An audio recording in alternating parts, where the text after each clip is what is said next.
when we talk about the risks for emergency communication centers, we really have to be aware that it can create false positives, and that is actually more dangerous than false negatives, right? What we're saying is if you start blocking things that are there and necessary to be looked at, whether that's an AI call into the center itself, because it's been placed by, I don't know, somebody's smartphone or watch or their car, we still have to incorporate those. Those are legitimate uses of AIs.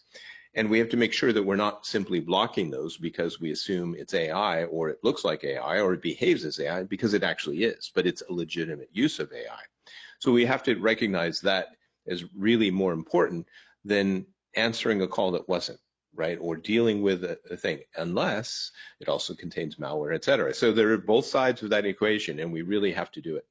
Can usually, and these false negatives can be found, right? So it's actually faster to do that. So we have to be really careful in this methodology to understand and to literally look and reduce the dwell times whenever, right? Because right now we're talking about dwell times measured in days, not minutes, and we've got to get that down. And a dwell time is the length of an attack or how long they've been in the network actively doing bad things before we find them. So really understanding is important. And then we want to make sure it's not bringing down the CAD, right? The computer-aided dispatch. Or if it is that is suspect, while it's there, we necessarily need it to keep running, even if it's limping or affected. So it's really, can't just block everything. We're not corporations here. We cannot make a decision that would affect somebody's life in a negative way. So we have to be very cognizant of that as we design and understand those risks. 1 minute delay in response time increases the mortality rate by 1 to 2%.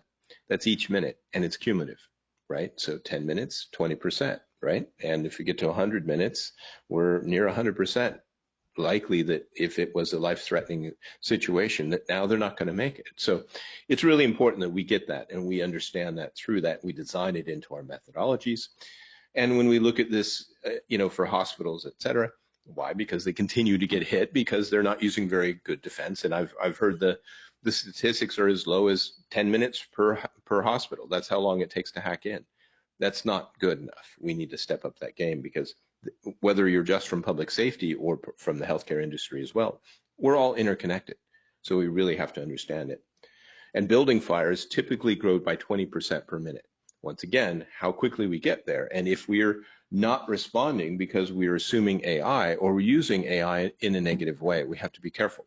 So we have to make sure that we're assuming more is real than should be, right? Because then that'll mean we'll have false negatives and not false positives, or we're not blocking people when